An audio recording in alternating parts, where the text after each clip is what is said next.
Now let's begin with the MPP race. Last time you talked about Alhaji Mahamadou Bawumia. Have you done any more research on the contest? It looks like it's zeroing in to be a contest of two people between the Vice President and the Trade Minister. Right. Trade Minister who has been on that tangent before anyway, by the way, many times, especially the memorable one being 2007. How does it look like?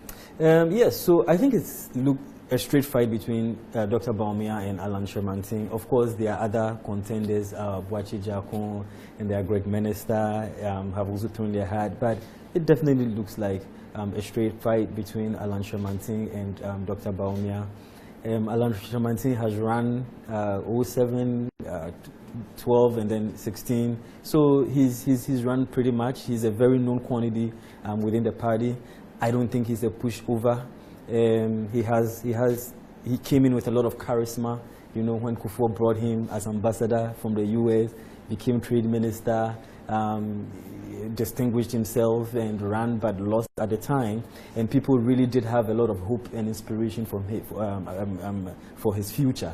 But was there a mindset created then in the minds of the MPP faithfuls, the hardcore, that we are voting for Akufo-Addo in 2007 because he's the man, but after that we have Alan, and then sometime around 2012, 2013, they said, no, wait a minute, have a look at Alhaji Mahamadou Bawumia. Is that a kind of conversation going on in their head, and therefore they are still deciding on which way to go? Yeah, I think for a lot of the Alan supporters, the argument has been that it is his time. You hear that, you know, the tree freeze, and this is our man, it's his time. But we all know that's not how politics works. There's a primary, and it is not an ordinal system or a rank order system where they go according to a line or something. No, I mean, it's a contest, and it's based on meritocracy, and so people have to vie for it. But there's definitely, it's one of the cards that they are trying to play, that Akufo-Addo has had his time. The next in line should be Alan Shermanting. So that's definitely one of the cards that... If you look at the MPP's historical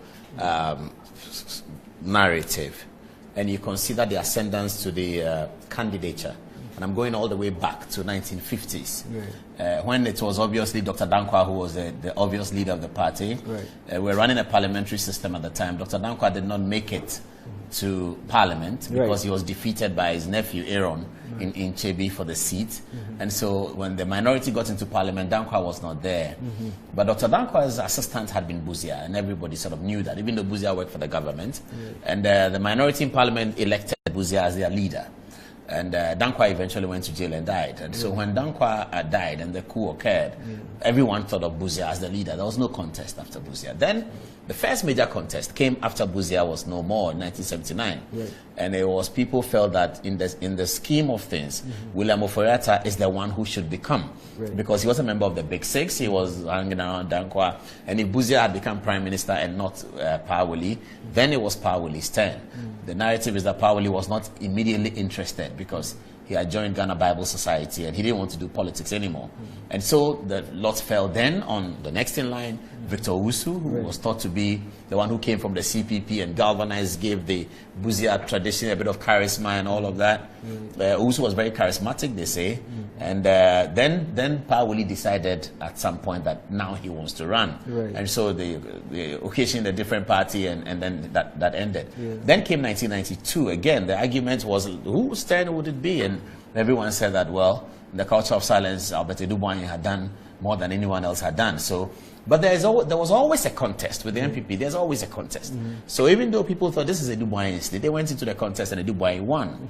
Okay, and then Edubwanye didn't win the election, and then people thought that, well, there should be another candidate, or let's have a look. Edubwanye thought that it was for him to go again. Then came the surprise from the back of Kwame Pianim, who tried to become, and would have certainly won it because he sort of magnetized the youth and everyone was following him. And his name Kwame resonated with Kwame Nkrumah, and they used to sing like Kwame, Kwame Showboy. I want to see you, Kwame Pianim Showboy. Actually, that was coined by Nyahota Maklo.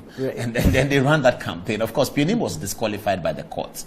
And so when the Congress came in, it was Edubwanye again, it was Safo Edu, it was Janice Selby, and everyone was waiting to see where Kwame Kwame Pienim would like the Congress to go. Right. Even though he was disqualified, it appears that he signaled to Kufuor, and then Kufuor became.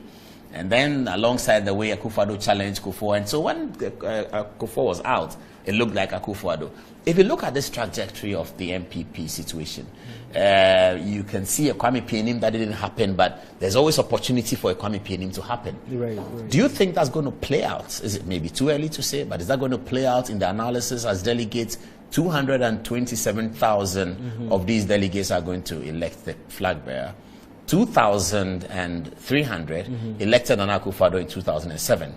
Right. Fast forward, 10 years or 17 plus 3 is 13, 22, 15 years later, 220,000 people are going to elect the MPP flag. In fact, in NDC is more, actually. Yeah. Do you think this historical narrative is relevant?